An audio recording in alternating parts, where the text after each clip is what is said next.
Carlton Jr. says, I still think it's a weak move, but the omission of black people in the game makes sense as we go on, to be honest. Well, keep in mind that the main theme of this game, quite frankly, is about slavery, right? And, you know, let's be honest, sadly, you know, African Americans as well as other black people all over the world just recently, within the last few hundred years, have been enslaved. So it's kind of a, you know, touchy subject. You know, we don't want to think about another world where black people are enslaved again. You know, we're trying to right that wrong and change that past to say we acknowledge that slavery of any race, creed, or any individual is wrong. So to actually show that particular race that actually was enslaved for quite a while in a video game could be pretty offensive to some people. I get that, you know. Now, should we be able to actually separate fantasy from reality and say, okay, well, this is a game and it doesn't really matter? Yes. Sadly, a lot of people are not able to do that. A lot of people are just really sensitive and can't separate fantasy from reality, and they see stuff and they get triggered and then they get all upset. I do think that the game should have been able to do whatever it wanted with whatever race it wanted, and shouldn't have been, no one should have been offended, but that's not the society we live in, sadly. Sadly, we do live in a society of people who are just ridiculously overly sensitive and get upset about every little thing.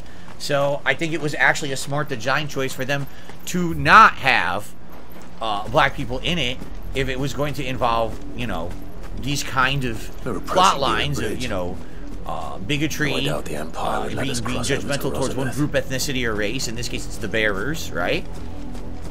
You know, you might have people who get too overly offended by it. So probably the smart move, honestly. Why poke the hornet's nest, as they say, right? Why do that? Highest Darkness says the game is a throwback to Final Fantasy VI. Final Fantasy VI was essentially technology versus magic, how Terra was persecuted. Correct. I feel that way too. I feel it is a throwback plotline in a lot of different ways. The whole, oh, if you use magic power, well, you're draining the energy, the natural resources of the planet, so it's kind of almost like an environmentalist style plotline, which has happened in Final Fantasy before as well. Look at Final Fantasy VII. It was the same plot, actually, right? Carlton Jr. says it's funny because Dragon Age Origins has a similar plot point. Well, in the Dragon Age franchise, it's elves, correct? It's the elves that are treated as like the inferior race and they're slaves and stuff.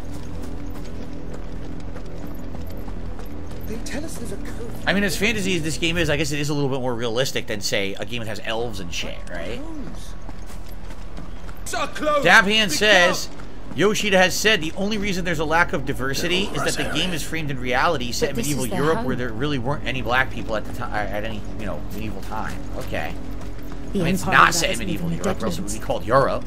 That's kind of a lame cop-out, but okay. I don't know about that. I don't know if I agree with that. Oh, I can't use the choke here.